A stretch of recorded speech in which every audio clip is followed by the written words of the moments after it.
ले जाता है जहाँ पर सभी नौकरों को उसने बुलाया हुआ होता है। वहीं पर बिट्टू जी से कहता है सभी नौकर इकट्ठा हो चुके हैं या नहीं।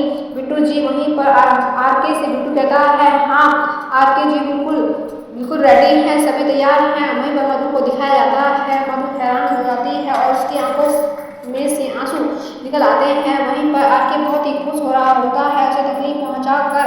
और वहीं पर आरके कहता है बिट्टू जी मेरे घर में से और मेरी ज़िंदगी में सबसे ज़्यादा आप ही महत्व रखते हो और आप मुझसे कितनी साल बड़े होंगे। तभी कहता है बस थोड़ा सा ही बड़ा होगा, जितना कि 5-4 साल इतना ही बड़ा होगा आपसे। और तभी आरके बोलता है ये तो बहुत अच्छी बात है।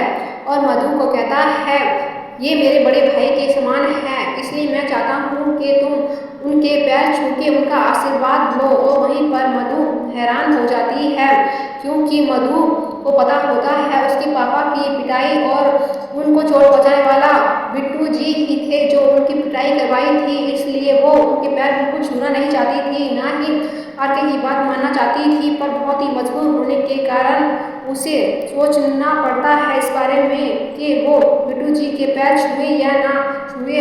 फिर कोई आके कहता है इतना क्या सोच रही हो बीवी, मैंने तुमसे क्या कहा सुनाई नहीं देता, तुम्हारे कान बहरे हो गए हैं क्या।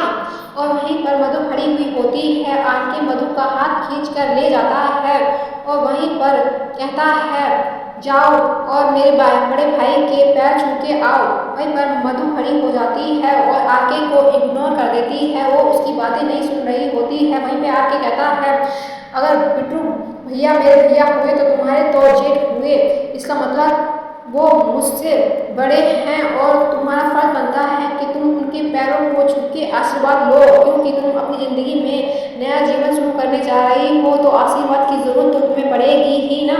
तो जाओ बिट्टू जी के पैर छू के आशीर्वाद जल्दी लेके आओ। वहीं पे बिट्टू जी देख रहे होते हैं और मुस्कुरा रहे होते हैं और वहीं पर आके मधु को टॉर्चर कर रहा होता है और मधु वहीं पर खड़ी हुई होती है और वो कुछ नहीं कह पाती। और वहीं पर आके उसे खींच के ले जाता है और कहता है जाओ बड़े भैया के पैर छू के आओ। वहीं पर मधु बिट्टू जी के पैरों में झुक जाती है पर सोच रही होती है किस तरह से इन्होंने मेरे पापा की पिटाई करवाई थी और उनको हॉस्पिटल पहुँचाया था। और यहीं पे दिखाया जाता है एपिसोड की समाप्ति हो जाती है। अच्छा लगा हो पसंद आया तो वीडियो को लाइक चैनल को सब्सक्राइब और नोटिफिकेशन ऑन करना बिल्कुल ना भूलें ताकि हमारा जो भी न्यू एपिसोड आए मिस ना हो। फिर मिलते हैं एक नई अपडेट नए एपिसोड के साथ, तब तक के लिए टाटा बाय बाय।